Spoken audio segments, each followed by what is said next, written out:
siguiente semana vas a explicar después, ¿verdad? Aunque ya diste la Es introducción la vez pasada. la del glosario, ¿o No, cuál, Pati? la que figura como actividad uno. Sí, eh, es la edad 1 todavía no vamos a hacer, porque vamos a desarrollar todavía un capítulo para desarrollar esa tarea. Pero igual sin problema les puedo volver a mostrar. Claro que sí. Ah, bueno, bueno. Gracias, profe. No, gracias a vos por preguntar. Eh, Iniciamos entonces nuestra clase del día de hoy, recordando lo que habíamos hablado en la clase anterior. Ecología humana tiene su base en la sociología, nace dentro de las ciencias sociales, lo cual le da ese aspecto característico o particular. Y en ese contexto es que el día de hoy, no sé si tuvieron la oportunidad de navegar por la lección, teníamos la modalidad de lección en nuestra plataforma. Estos conceptos están alojados ahí y hoy vamos a dar un poco un repaso por estos conceptos. Algunos conceptos que necesitamos conocer desde el punto de vista sociológico para ir estudiando también todo lo relacionado a ecología humana. Primeramente, el concepto de la sociología, entendida como una ciencia que busca justamente estudiar qué cosa, estudiar a la sociedad humana y también estudiar a las relaciones sociales. Aquí lo más importante desde el punto de vista sociológico, lo que demanda conocer ecología humana, tiene que ver con comprender el por qué el ser humano se comporta así. Justamente por eso vamos a ver estos primeros conceptos inicialmente, porque para poder entender más adelante después cómo es la organización del sistema social, cómo es la organización y el comportamiento de las comunidades, nacen del conocimiento de la base de esta ciencia que es la sociología. Entonces va a estudiar estas relaciones humanas, va a estudiar la estructura social, que es importante siempre conocer cuando uno va a trabajar en una comunidad o va a trabajar en un grupo, y esa estructura social nos va a llevar a conocer si en un lugar hay grupos o hay aglomerados y cómo se da la acción social. En ese contexto vamos a utilizarle a la sociología como base.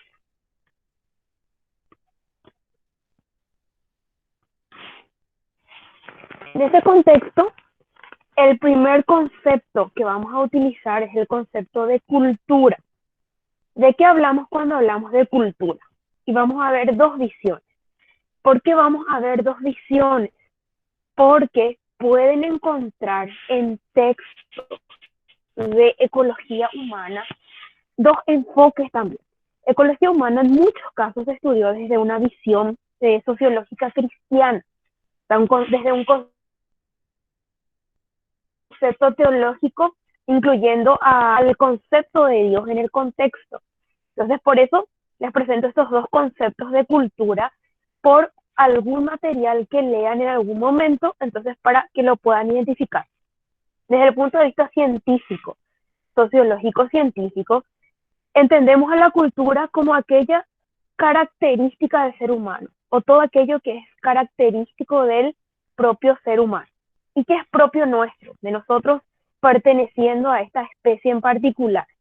Nuestra capacidad simbólica, somos uno de los pocos que tenemos la capacidad de abstraer y de crear símbolos, la capacidad de fabricar herramientas, que más que nada se vincula con nuestra capacidad de adaptarnos al medio, la capacidad para poder transmitir también conocimientos y costumbres a las nuevas generaciones, la reflexividad y la autoconciencia, es decir, esa característica que tiene el ser humano de poder interpretar sus acciones, y algo muy importante que es el lenguaje.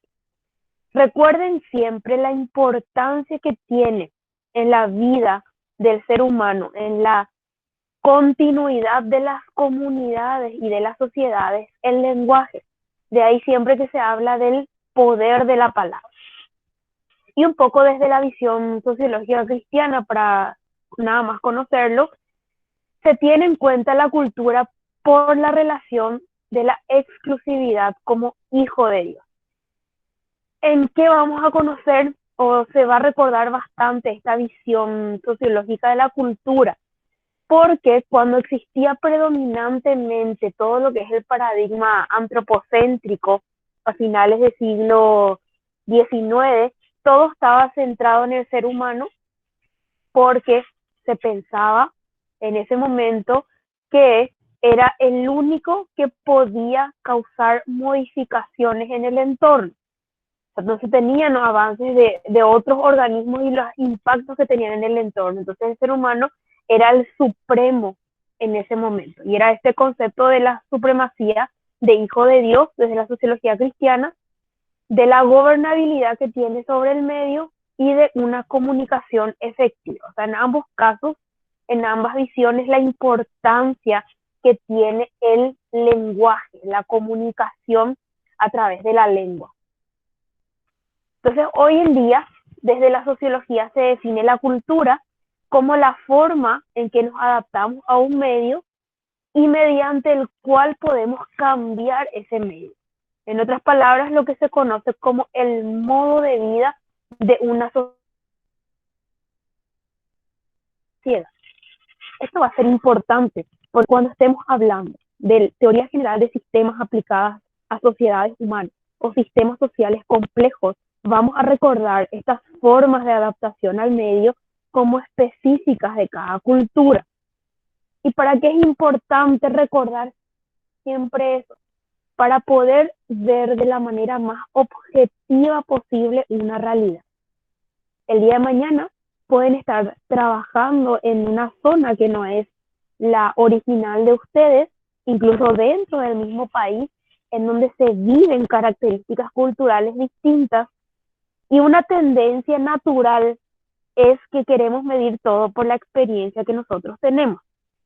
Si vamos a tomar estos conceptos sociológicos y aceptar que el ser humano se define de acuerdo a su cultura, debemos tratar de entender por qué algunas comunidades se comportan de esa manera. Hay veces que vemos comportamientos que para nosotros podrían ser irracionales, pero que en ese contexto tienen un significado. Pueden que eso que nosotros vemos como irracional atente contra la vida de una persona. Puede y se vea de igual manera eso como un aspecto que hay que cumplir con la cultura. Entonces ahí se tienen que llevar a cabo procesos de concienciación y de un cambio que va a requerir mayor tiempo, va a ser más progresivo. Entonces siempre a considerar aspectos de la cultura. ¿Cuáles van a ser los componentes de la cultura? Cuando nos ponemos a analizar una realidad, vamos a poder identificar que en una cultura tenemos elementos materiales que son las tecnologías, los productos, todo lo que nosotros vemos de manera física. Esos son los elementos materiales, aquello que se puede visualizar. Y los elementos inmateriales son los valores, las creencias, los símbolos de una cultura, el lenguaje de una cultura, en algunas ocasiones, además del lenguaje, las variantes del lenguaje, que se conocen en algunos casos como dialectos, y también el conjunto de pautas de conducta. Si nos ponemos a pensar en el caso Paraguay, y pensamos, ¿qué hace el Paraguay? A ver, hace mucho calor, somos un país que tenemos temperaturas bastante elevadas, a excepción del día de hoy. ¿Y qué toma el paraguayo? Toma tereré. Si analizamos ese caso, ¿cuál es en ese ejemplo el elemento material? Y es el termo y la guampa y la bombilla. Pero ¿cuál es el elemento inmaterial? Es esa costumbre de tomar tereré, no solamente para refrescarse porque hace calor o se tienen temperaturas elevadas, sino el símbolo del compartir que lleva consigo el tomar tereré. Entonces, en una sola acción que tiene un componente material, también podemos identificar un componente o un elemento de carácter inmaterial como es la costumbre del compartir que tiene el paraguayo con esa acción. Hoy en día sí nos quitaron el tereré, pero es una costumbre arraigada en nuestra cultura. Y a partir de eso nace esta pregunta, para que nos pongamos a pensar. ¿Se puede decir que un obrero tiene menos cultura que un científico? Y esta es una pregunta más que nada para la reflexión a la luz de lo que estuvimos hablando, diciendo que la cultura es ese conjunto de características que tenemos, que definen a una comunidad, que lo permiten adaptarse al medio. Y si ubicamos en ese mismo contexto, bajo esas mismas características, a ese obrero y a ese científico, uno tiene más cultura que otro. ¿Qué opinan ustedes? Yo digo que no, profe. Yo pienso que deben tener diferentes culturas, puede ser. Y en realidad pueden tener diferentes expresiones de la cultura, pero la cultura es la misma. Y esto es importante que podamos hablar desde el concepto sociológico hoy, porque en varias ocasiones yo escuché, y seguro que ustedes también habrán escuchado hablar, tienen que estudiar porque tienen que ser cultos, o tienen que estudiar para tener una buena cultura, o los abuelos a veces nos dicen, sí, tienen que estudiar para salir adelante, para ser cultos, y es un concepto que sociológicamente no lo utilizamos bien, porque la cultura para dos personas, por más que tengan diferentes niveles de conocimiento, que pueden deberse a diversas causas, siguen manteniendo esas mismas características y viven en las mismas condiciones culturales. Entonces,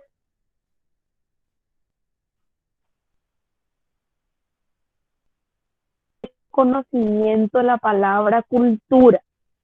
Estamos trabajando en una obra, imaginémonos, estamos todos trabajando en la construcción de una obra en zona rural, puede ser, no sé, un proyecto industrial o puede ser un camino, una obra, y están todos ustedes responsables, ubíquense en el rol de un responsable del área de medio ambiente, que entre paréntesis el de medio ambiente se encarga de la parte de seguridad del trabajo y de participación con la comunidad y de varias cosas hoy en día en las políticas de contrato de nuestro país, y les dicen, tienen que ir a hablar con esa comunidad que no quiere que se lleve adelante el proyecto porque ellos no tienen mucha cultura. Van a encontrarse en esas circunstancias. ¿Qué es lo primero que ustedes deberían pensar como profesionales en ese momento? Deberían pensar en identificar cuáles son las características de esa comunidad que, según las personas que les están empleando, no quieren que se haga un proyecto, y desde la identificación de esas características ver el por qué no están de acuerdo. Cuando veamos más adelante conflictos, vamos a darnos cuenta de que siempre hay un motivo por el cual alguien no está de acuerdo con algo. No es que una comunidad o una persona se levantó nomás y dijo, hoy no tengo ganas de que se haga este proyecto, hoy no tengo ganas de hacer esto. No, siempre hay un motivo. Y el tener el tino y el tener esa capacidad de poder identificar por qué se está dando esa situación requiere identificar las características, en este caso sería de una subcultura. Pensando entonces desde esta reflexión, tenemos que conocer un poco estos conceptos. El concepto del multiculturalismo y el concepto de la subcultura, que son distintos. El multiculturalismo se refiere a la coexistencia, que pueden estar coexistiendo en una misma zona geográfica distintas culturas asociadas a grupos étnicos diferentes. Ejemplo, en Paraguay no tenemos tanto multiculturalismo, pero sí tenemos. Conviven en Paraguay, ¿qué cultura? La cultura criolla, que es la predominante, nosotros que somos paraguayos, mestizos, convivimos con cultura en algunas zonas con todavía culturas de pueblos originarios, en algunas zonas con culturas de inmigrantes, como la cultura de los menonitas, o en el sur de la cultura de los japoneses. Convivimos con la cultura de los brasileros, en la zona este del país. A eso le conocemos o le vamos a llamar multiculturalismo. Hay países en donde es más clara la diferencia multicultural. Los Estados Unidos, por ejemplo, es muy fácil de identificar el multiculturalismo con los pueblos americanos, con pueblos de inmigrantes, con personas de afrodescendencia. Entonces, es un poco más, no sé si la palabra sería evidente, pero se identifica con mayor facilidad. Igual nosotros también tenemos multiculturalismo. Y la diferencia con la subcultura. La subcultura van a ser comunidades que viven dentro de una cultura grande, pero que pertenecen al mismo grupo étnico. Y normalmente las subculturas nacen alrededor de una creencia o alrededor de una ideología. ¿A qué le podríamos nosotros identificar como subculturas en Paraguay? Subculturas en Paraguay, sociológicamente hablando, porque hay un sociólogo que habla de ello, el profesor Merlo, comenta que subculturas pueden considerarse, en el caso capital, las comunidades de los bañados o las comunidades que viven en el barrio de la Chacarita, que tienen hoy en día una identidad propia, es decir, tienen unas características culturales en las cuales ellos se reconocen pertenecientes a ese lugar. Ese es el concepto de la subcultura. Volviendo a otros casos, un poco más también así fuertes, y pensamos en los Estados Unidos, que son ejemplos muy variados en la parte de subcultura, podemos pensar en lo que se conocen como las tribus urbanas, o los grupos urbanos que nacen y que compiten entre sí. Y esas son subculturas. En algunos casos, estas subculturas están enfrentadas unas con otras. Y ahí recordarán alguna música o alguna película que alguna vez vieron, el Brooklyn y el Bronx, que son dos barrios de Nueva York que están enfrentados y que tienen grupos de pandillas que se identifican con cada uno de esos barrios que se están enfrentadas unas con otras. Y ese es el concepto de la contracultura. Dos subculturas que están enfrentadas unas con otras.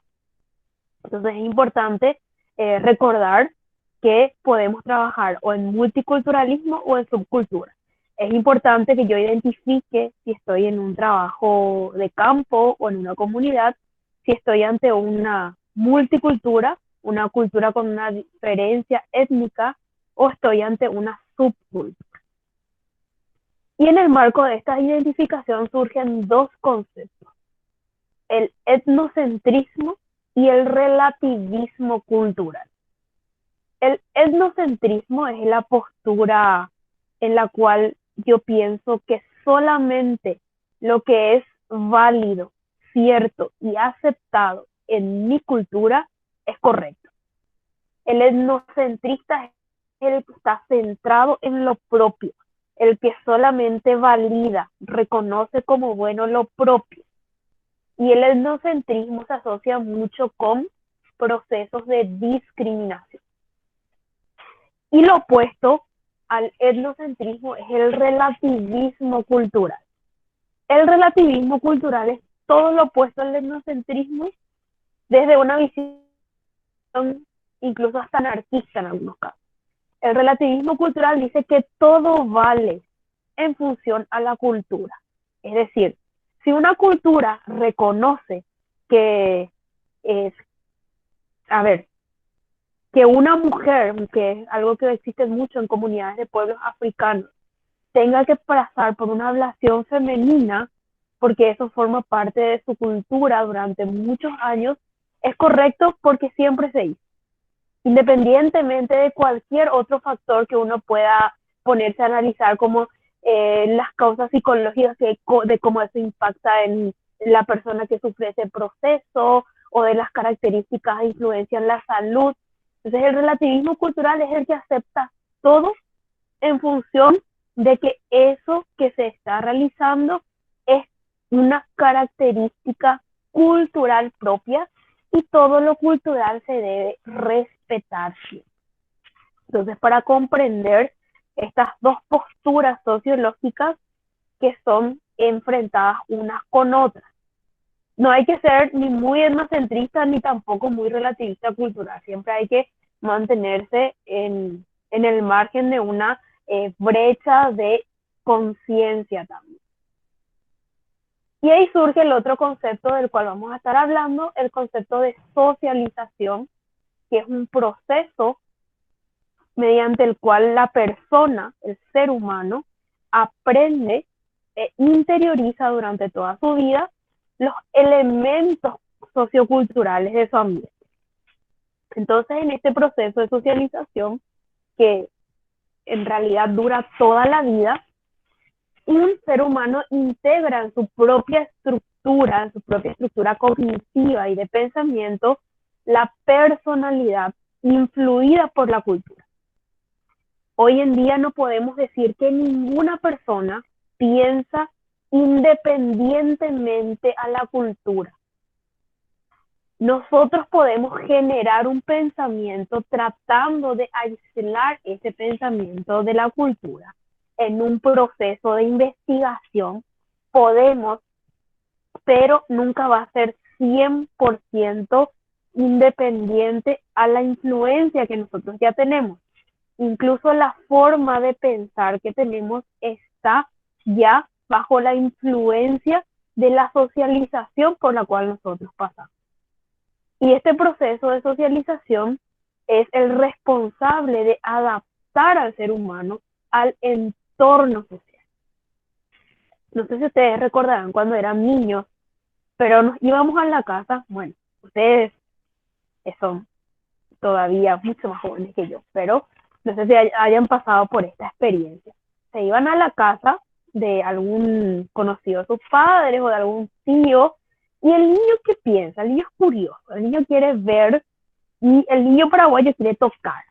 Y te vas a una casa ajena, o te ibas a una casa ajena siendo niño, y lo primero que te decían es, no toques, se puede romper.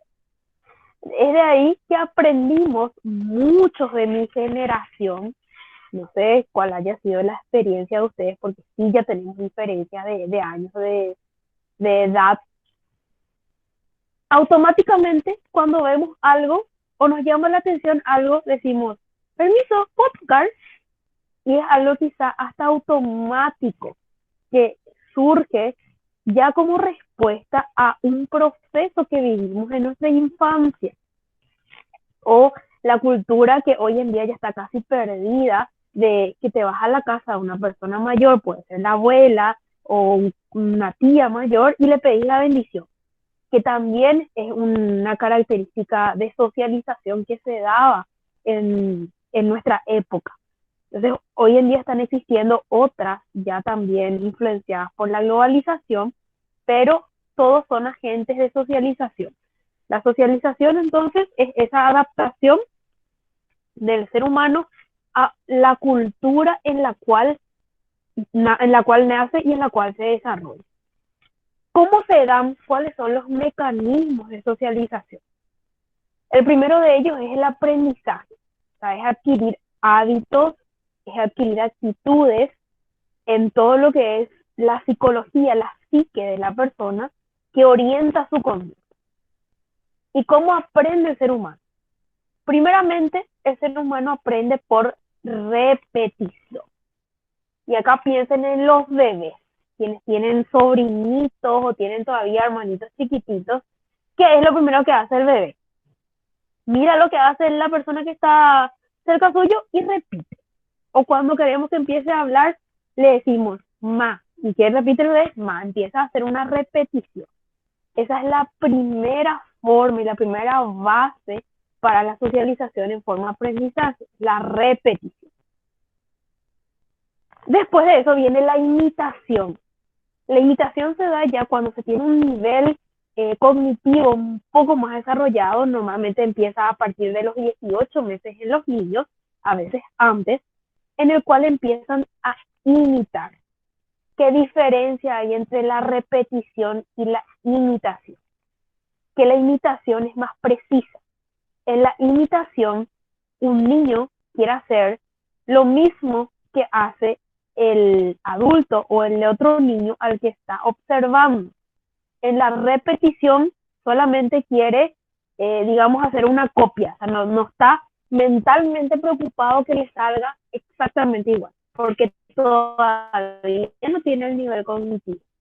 Cuando empieza a ser un niño, entre 12 y 18 meses, tiene mayor conciencia y desde la imitación quiere hacer exactamente igual. Y cuanto más estimulado está, sobre todo cuanto más hermanos o niños con él tienen, empieza a imitar de manera más rápida. Otra estrategia de aprendizaje es el castigo y recompensa, que también en la infancia se vive mucho. Si haces esto, te doy esto como recompensa. Si no lo haces, tenés un castigo. Y la técnica del ensayo y error, que es la forma de aprendizaje que ya empieza a desarrollarse en la etapa de la adolescencia hasta que nos morimos. El ensayo y error, el probar si esto me sirve, no me sirve, lo desecho, si me sirve, lo vuelvo a hacer, es la teoría del ensayo y el error. Entonces, este primer mecanismo de socialización lo conocemos como aprendizaje. Y el segundo mecanismo es la interiorización del otro. ¿En qué consiste la interiorización del otro? En poder identificar. Esto ya se da en un nivel cognitivo más avanzado, cuando se tiene el raciocinio más avanzado. Hablamos de interiorización del otro cuando podemos comprender y compatibilizar con el otro, entiéndose por el otro el que está cercano a mí, con quien yo estoy estableciendo una relación. Pueden ser mis padres, pueden ser mis hermanos, pueden ser mis compañeros, mis amigos. Y cuando yo identifico o le identifico al otro, le comprendo al otro, también estoy socializando, porque muchas veces en esa interacción adquiero hábitos del otro. ¿Quién de nosotros no tuvo un compañero que tenía una costumbre o una frase que siempre decía y que 5 años después nos encontramos haciendo o diciendo lo que esa persona decía? Porque influyó en nosotros en ese constante interrelacionamiento. Ese es el mecanismo de socialización llamado interiorización del otro. Luego también está el concepto de la resocialización. ¿Qué es la resocialización?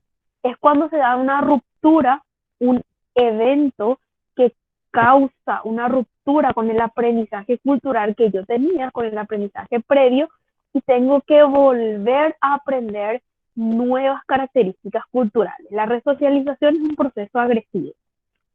¿Cuándo se da? Cuando cambio de cultura.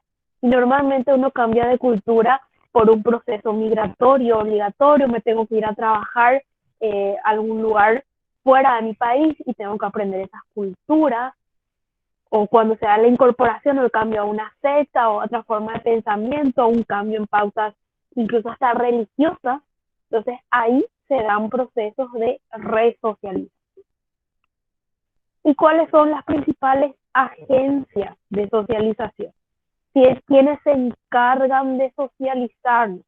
Y en primer lugar tenemos a la familia. El primer y el principal agente de socialización es nuestra casa. Cuando niños, incluso siendo adultos, incluso teniendo ya la familia propia, la familia original sigue siendo un agente de socialización.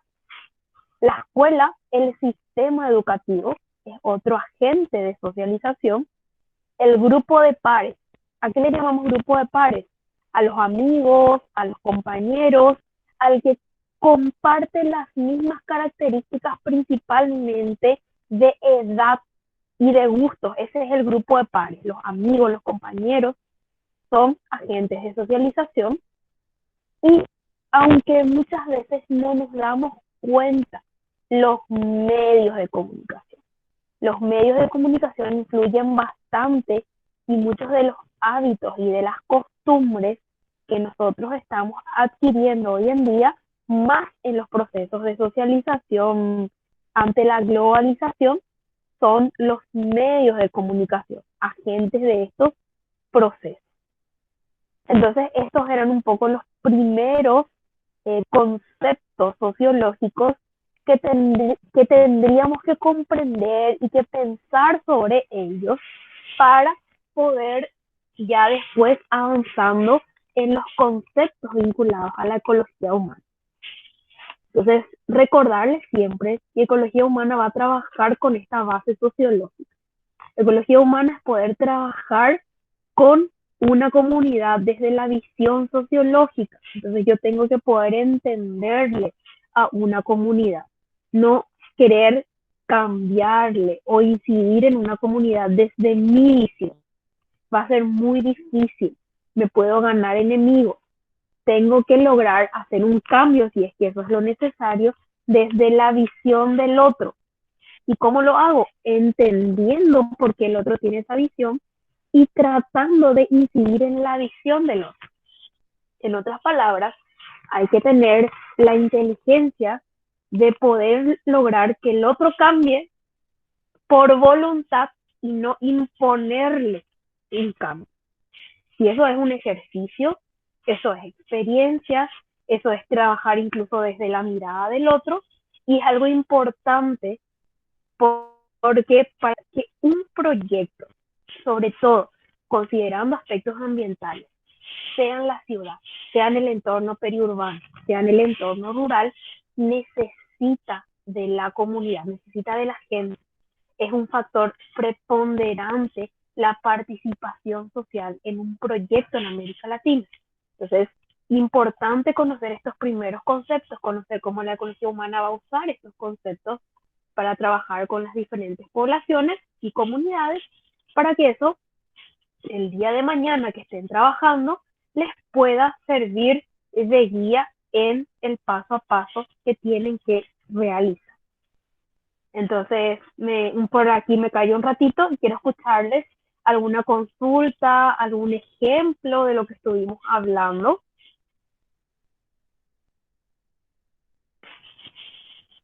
Les leo o les escribo, como quieran.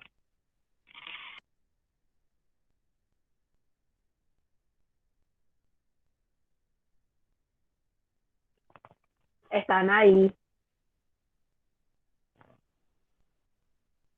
Profe, un ejemplo de su... O sea, llegué tarde, por eso no sé si está bien. Un ejemplo de subcultura podría ser, o sea, tipo nuestra, por ejemplo, la típica familia del Paraguay, pero que adquieran nuevas costumbres. ¿Eso sería una subcultura o no?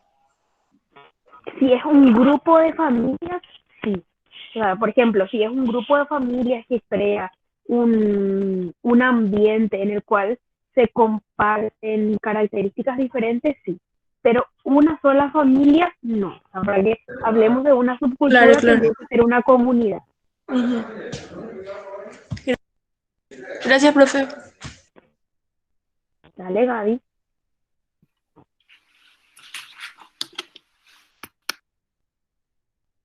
Les voy a contar, ya que usted no me Profe, habla. Te escucho, eh, Fernando. sí, entonces las comunidades tipos menonitas, ¿cómo serían? ¿Son subculturas o multiculturales? ¿O a qué No, pertenecen? las comunidades menonitas son están ubicadas dentro del multiculturalismo porque tenemos diferencia étnica con ellos. Eso siempre va a ser la clave. Cuando Pero, hay diferencia étnica, ya hablamos de multiculturalismo. pero Te ellos, por escucho ejemplo, ahí. en este caso no hicieron una resocialización, ¿verdad? No, ellos no hicieron resocialización, ellos mantienen su cultura original. Ujú. Gracias, profe. Dale, Fernando. Les voy a contar un caso. cuando yo suelo desarrollar sociología, enseño sociología ambiental, y me propusieron el siguiente caso. Acá no surgió nada así divertido para problematizar de los ejemplos de cultura, subcultura y etnocentrismo. Si en Paraguay, en Ciudad del Este, vive un árabe, por características de la cultura árabe y de la religión árabe, ellos se pueden casar con 3 mujeres, y eso es culturalmente válido y aceptado. Pero en Paraguay, la poligamia está penada por ley. Nosotros somos legalmente monógamos. Una sola vez no podemos casar. Si nos casamos 2 veces, estamos infringiendo la ley. Y me preguntaron, ¿y qué pasaría si viene un árabe a Paraguay con sus 3 esposas? ¿Cuál de las 3 es su esposa? ¿Y quién se va a quedar con sus bienes? Porque él tiene hijos con sus 3 esposas. Bueno, no, en ese momento no sabía legalmente qué responderle. O sea, cuando me refiero legalmente a que no sabía qué decía la ley. Y fue un fin de semana en el que estuve hablando con un abogado de familia porque me causó mucha intriga esa pregunta. Y me comentó algo de que siempre en contextos culturales se rige por la ley del país. Entonces, en ese caso, el árabe en realidad en Paraguay es soltero. Él puede venir casado en Arabia Saudita o del país que venga, siendo musulmán, con 3 esposas legales por su religión, pero si él viene a Paraguay, él es soltero. O sea, él se puede casar con una 4ª esposa paraguaya y su esposa sería la mujer paraguaya con la cual contrajo matrimonio legal en Paraguay. Y los bienes los heredan todos los hijos. Es decir, todos los que lleven el vínculo del apellido son herederos. Para que vean nomás cómo es la complejidad cultural. Entonces, se pueden dar casos y casos, y siempre el país en el cual se encuentra la persona es el que va a determinar el régimen legal. Eso también es algo que incide mucho en la cultura, cómo determina las leyes de cada país el manejo de la cultura. Profe, Sí, te escucho, Marco. con el caso de los menonitas, porque, o sea, recién dijiste que el país determina cómo manejar la cultura, ¿verdad? Sí, así mismo. Ok, entonces, ¿por qué el país no? O sea, yo no tengo, o sea, es una pregunta así random, profe. ¿Por qué, por ejemplo, el Paraguay no exige una resocialización por parte de ellos hacia nuestra cultura, digamos? O sea, es una pregunta que yo hago nomás, profe, como dije.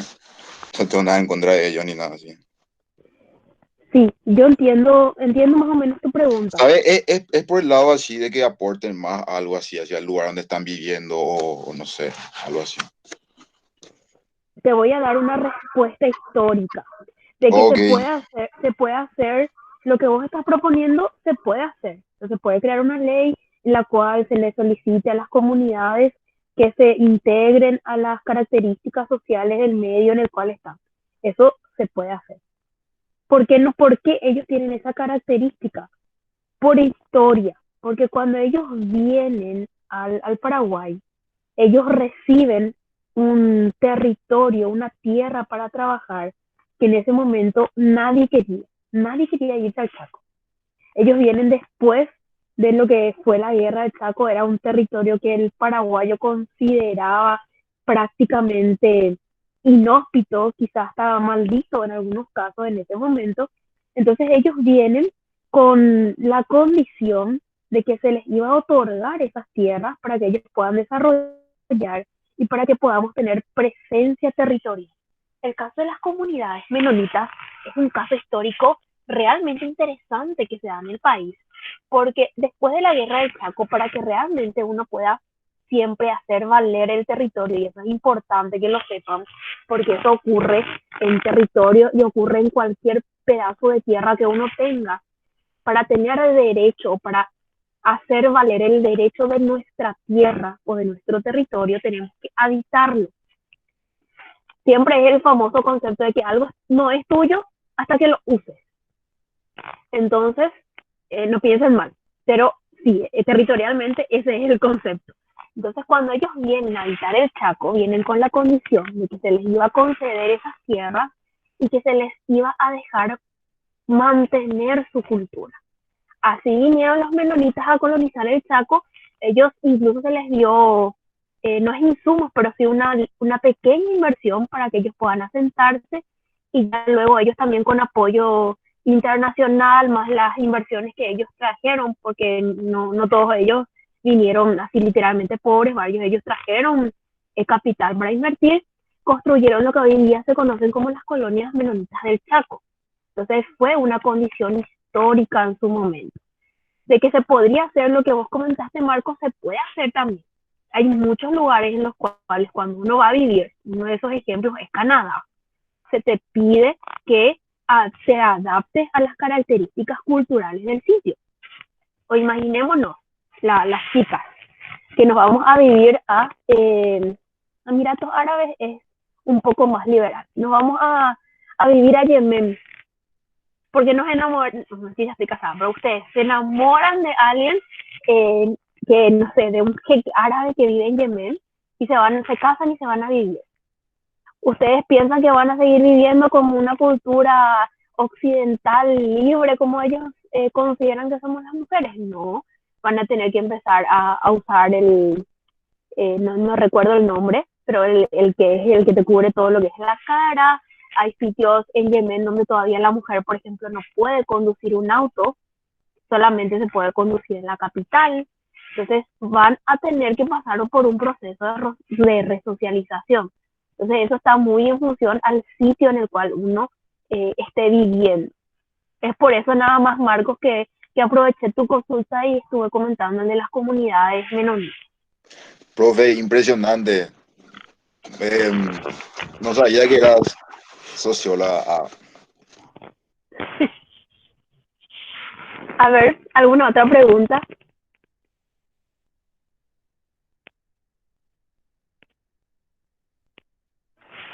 Nadie tiene ninguna interrogante. Si por ahí se le ocurren algunas, a mí me encantan estos temas.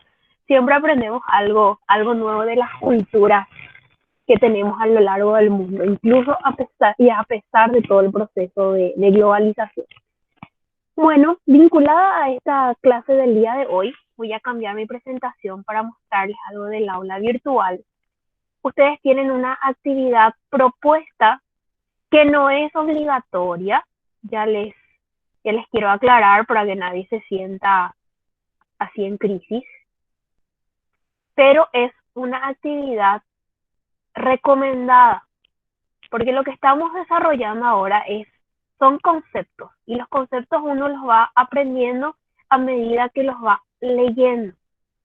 Y como son varios, tienen esta actividad propuesta que es un glosario colaborativo, en el cual quien desea puede abrir el glosario, añadir una entrada. Añadir una entrada se refiere a añadir un concepto, se pone el nombre del concepto, ejemplo, cultura, y se pone la definición. Y después, si quieren, le dan un archivo adjunto, si no, no hace falta, y le dan guardar cambio. Esto va a ir creando un glosario, un resumen de palabras que van con sus conceptos, que van a estar alojados aquí en la clase 2. Entonces también les puede servir esto si ustedes tienen también otros conceptos, porque hay varios conceptos que podemos encontrar, ya sea de cultura, de subcultura, o ejemplos, por ejemplo, valga la redundancia, pueden ir escribiendo en este glosario, y este glosario lo van a ver todo. Hace una entrada, por ejemplo, Marcos, y lo ven todo. Después hace otra entrada Bianca, y también lo van a ver. Y va a ser una actividad interesante de poder realizar. En la tarea que me preguntó Patti, esa tarea es para la siguiente semana, pero está vinculada con este contenido que vamos a dar el próximo viernes. Vamos a hablar de los conceptos de ecología humana, y ustedes van a elaborar un pequeño resumen con estos 3 materiales que tienen alojados en la actividad. Si ustedes ya quieren empezar a leer, bienvenida sea la lectura. Son artículos que hablan sobre ecología humana y que van a servir de base para que ustedes construyan sus propios conceptos desde los materiales que vamos a estar leyendo. Pero esa actividad se vincula con nuestra clase 3, o sea, tenemos todavía tiempo y vamos a tener una clase presencial todavía para hacer esta primera actividad. Pero todo lo que ustedes vayan leyendo, vayan avanzando, es totalmente bienvenido. Y de esa manera buscamos que se pueda hacer la construcción de este aprendizaje. Entonces, esta clase de hoy, introducirle a esos conceptos, y la próxima clase vamos a estar hablando también de conceptos, pero ya relacionados directamente con la ciencia de la ecología humana. Entonces, no sé si hay alguna consulta sobre las actividades que realizar o algo que quede pendiente, que me quieran consultar. Profe, Sí, no es, bueno, la verdad, ay, profe, para que no sé cómo decirte exactamente, pero la verdad es que hay alguna manera, yo sé que ahora voy a tener todo más o menos organizado, de tratar de unificar un poquitito las actividades con la práctica. Em, o sea, lo que pasa es, profe, que ahora con todas las materias también, anteriormente en una clase presencial, en la parte teórica, no teníamos así tantas tareas que entregar. Y sí era más para la parte práctica. Y sí. hay muchos compañeros que realmente están trabajando o que apenas tienen tiempo, que apenas se conectan o dependen de las grabaciones. Y ahora, por ejemplo, o sea, es algo así muy general que tanto en la teoría nos dan tareas por cada unidad, pero pasa casi en todas las materias y está siendo un poquitito pesado ya para todos. Lo que podríamos hacer es, en realidad estas actividades, antes sí, tienes toda la razón, porque antes estas actividades hacíamos ahí, en clase. O sea, en media hora o en 40 minutos hacíamos esa actividad. Por eso que sí, yo demasiado bien entiendo, Pati, tu consulta y tu sugerencia. Lo que podríamos hacer, porque yo no quiero dejarles sin las actividades, es no hacerlas puntuables, es decir, no hacerlas obligatorias, que el que pueda hacer va a ser súper interesante que lo puedan realizar, porque eso va a ayudar a hacer una continuidad a la construcción, y redistribuimos nuestra puntuación con las actividades prácticas que ustedes tienen. Eso podemos hacer sin ningún inconveniente. Pero de todas maneras yo les quiero dejar las actividades porque eso les va a ayudar a ustedes para que puedan avanzar en esa construcción del aprendizaje. O algo que juega mucho también, profe, o sea, en el contexto es, digamos, tener ciertos límites. Por ejemplo, tenés hoy y después para tal día tenés que tener entregado, o sea, eso también es algo que juega, em, es un papel importante también. Sí, no, en esta asignatura nosotros teníamos 5 actividades propuestas eh, dentro de lo que es esta asignatura, ¿verdad? Entonces, esa es una propuesta que sí, yo les puedo ofrecer, que no sean actividades puntuables y dejarlas a los que quieran hacer, o sea, como son de retroalimentación. Entonces, el que lo quiera realizar le va a ayudar, entonces lo pueden realizar y redistribuimos las puntuaciones en la práctica sin ningún inconveniente, porque también no es intención de nadie que ustedes terminen agotados y agobiados con las clases. Y es que en esta segunda semana ya, la verdad que muchos ya estuvimos un poco muy cansados. Nuestra salud mental. No sé también Sí, qué opinan los demás compañeros. salud mental, ¿qué es eso? Profe. Así me siento, profe. Yo ya creo. ¿Qué Ah, pasó, Bianca? Nada, te estoy hinchando nomás, profe. Sí, no, yo ya hace rato creo que me olvidé del concepto de la salud mental. Bueno, sin problema, déjenme hablar con la profesora Samia para ver esa reorganización y ya te comento, Patio, y les comento a todos más adelante cómo cómo quedamos con ese tema, pero sí les agradezco también que lo digan desde ahora, porque es tipo en estas primeras semanas que tenemos que llegar a esos acuerdos, y después ya es medio tarde. O sea, yo personalmente creo que, o sea, como retroalimentación, para mí está bien. Eso de los límites y demás, creo que, pero yo te hablo desde mi perspectiva. Y justamente acá en el chat dice una compañera, a mí ya me pesa, hago mis tareas mientras escucho las clases y no puedo atender bien. Esa es más o menos la cuestión también. Todavía no Sí, puedo dar una clase, pero ya tenés millones de tareas que hacer. O sea, no es que de esa materia en específica, sino que se junta todo. sí, no, sí, claro, yo entiendo, o sea, como que tienen 7 materias y ahora tienen tareas en 14. Es que Entonces, sí, muchos llevan 9 sí, materias profe. o 8. Sí, sí, no, yo les entiendo, totalmente.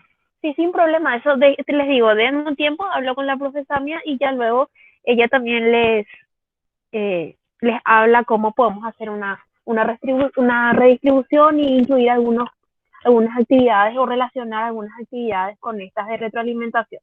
De todas maneras, van a quedar disponibles como retroalimentación. Lo que le quitaríamos es el carácter, no sé si decirle, el carácter puntuable, para no decirlo obligatorio, el carácter puntuable. Y los que están pueden decir si están de acuerdo así. Sí, Digo, súper bien, profe. Creo que Muchísimas sí, gracias. profe. Inclusive puede fusionar con práctica porque vi que nos dejó también una actividad que era justamente de los mismos conceptos. Entonces, para no ser doble, que se fusionen. Sí, sí, eso es lo que voy a hablar con la profesora, me está funcionar algunas actividades y que toda la puntuación de práctica o de actividades, digamos, esté vinculado a lo que ella va a estar calificando y conmigo solamente tendrían la calificación de la parte de las evaluaciones, pero igual van a tener actividades que van a quedar en carácter de retroalimentación. sí, profe, súper. Súper Y bien, profe. pero Gracias. nos tomes que No, no queremos hacer, ok, pero cuando hay demasiadas cosas ya no podemos abarcar todo y no podemos estudiar bien también como queremos. Solo sí, por sí. eso. Sí, no, yo entiendo súper bien, Pati. No, ni te sientas mal, ni te preocupes. Es más, me parece interesante que lo planteen ya desde el inicio para que podamos hacer una buena organización de esas actividades. Muchísimas gracias, profe. A Gracias. ustedes, chicos. Y desde ya, bueno, agradecerles. Voy a cortar por aquí para que no sea muy larga la grabación. Detengo la grabación